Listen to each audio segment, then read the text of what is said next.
Halo, selamat datang di idealingo.id, tempat untuk belajar bahasa yang lebih dari sekedar bahasa.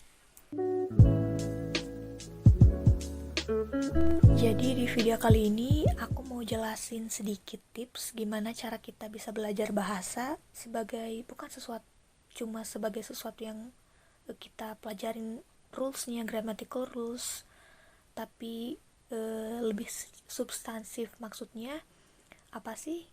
Nggak cuma kita belajar gimana sih cara ngomong bahasa Inggrisnya, aku mau ke toilet, gimana sih cara belajar artinya bonjour di bahasa Perancis. Lebih dari itu, kita di sini mau bahas gimana cara memperlakukan bahasa secara substansif atau ngulik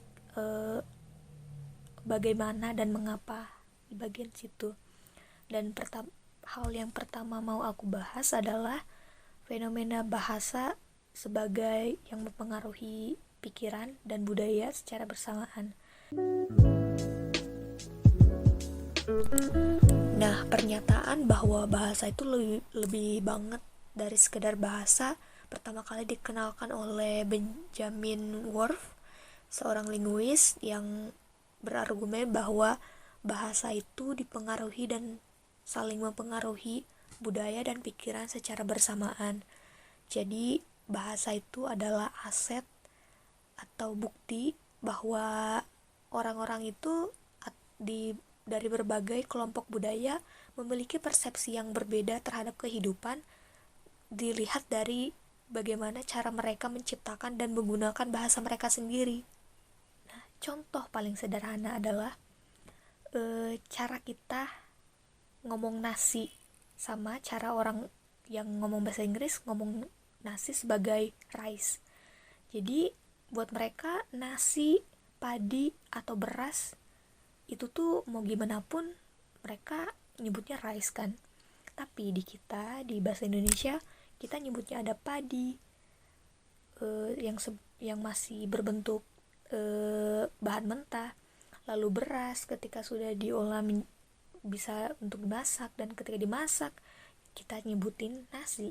Itu contoh paling sederhana.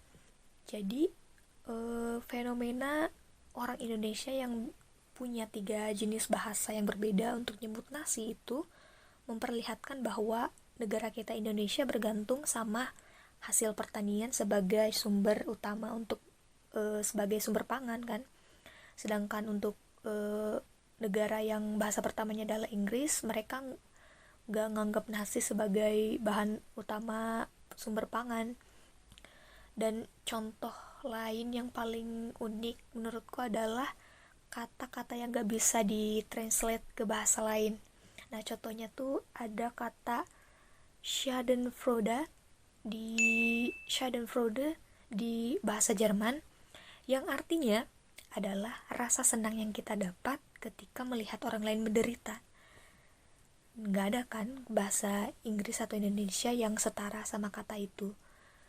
Contoh lain di bahasa Jerman tuh ada Fernweh, dan artinya adalah rasa homesick terhadap tempat yang kita bahkan belum pernah kunjungi. Itu unik banget karena memang gak ada kata yang sepadan di bahasa Inggris maupun Indonesia atau bahasa lain yang bisa yang setara dengan kata itu. Kalau di bahasa Jepang juga ada yang namanya komorebi, yang artinya sinar matahari yang masuk melalui celah-celah daun atau ranting di pohon. Misalkan kita pas pagi atau siang ketika matahari lagi bersinar silau-silaunya, kita ngelihat ada sinar matahari yang masuk melalui celah-celah daun. Itu tuh di bahasa Jepang disebutnya komorebi. Sedangkan di bahasa lain gak ada kata yang bisa setara sama kata itu. Dan cara mereka menciptakan kata untuk suatu fenomena itu menjelaskan bahwa mereka melihat fenomena itu lebih sangat penting dan sangat bernilai di kehidupan mereka gitu. Jadi kata komorebi dalam bahasa Jepang yang gak ada artinya di bahasa lain memperlihatkan bahwa orang Jepang sangat-sangat menghargai fenomena alam seperti sesimpel matahari yang bersinar melalui celah-celah pohon, seperti itu.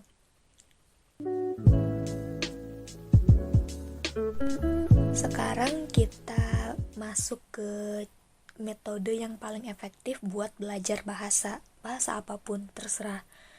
Nah, ini tuh sangat fundamental karena bakal mempengaruhi gimana cara kita belajar bahasa nantinya. Dan metode yang paling efektif itu disebut dengan metode Loci atau Loci, I don't know how to pronounce it exactly, but metode ini diperkenalkan oleh Cicero, seorang filsuf. Dia sebenarnya nggak terbatas di belajar bahasa, tapi secara general. Jadi ketika kita mempelajari sesuatu yang baru, kita mengasosiasikannya dengan item, dengan barang atau apapun objek yang ada di sekitar kita secara konkret. Nah, gimana sih contoh penggunaan metodologi ini waktu kita belajar bahasa? Jadi katakanlah kita lagi mau belajar bahasa Inggris pertama kali.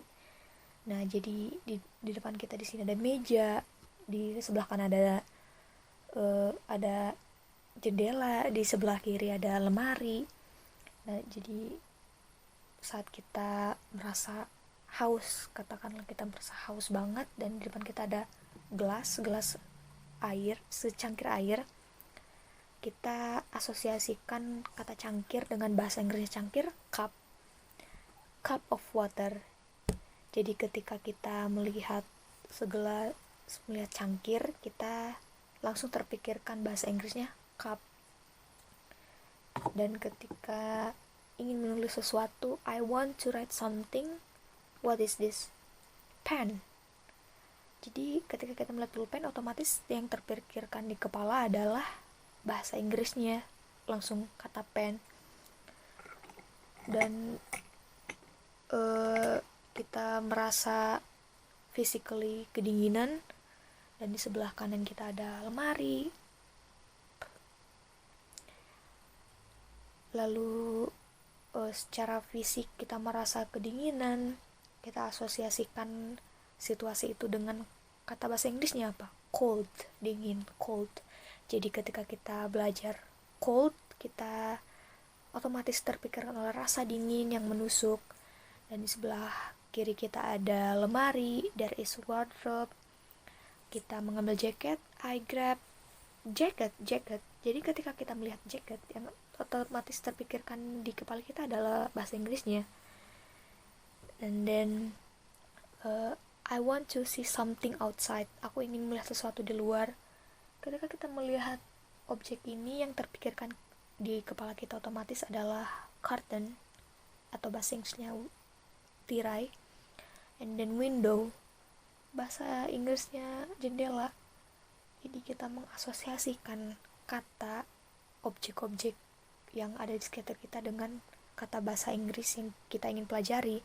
Tapi lebih dari itu, kita menghubungkan emosi atau situasi yang kita hadapin, dan jadi itu memberi nyawa kepada bahasa itu sendiri. Jadi nggak cuma sesuatu yang dipelajarin di buku atau di kamus, kita terisolasi dalam lingkungan belajar yang monoton, yang bosenin, tapi kita benar-benar pakai itu di kehidupan sehari-hari, dan mulai dari konteks spasial atau objek-objek yang ada di sekitar kita. Nah, tips terakhir buat menguasai bahasa itu adalah pakailah bahasa itu secara langsung buat komunikasi ke orang-orang.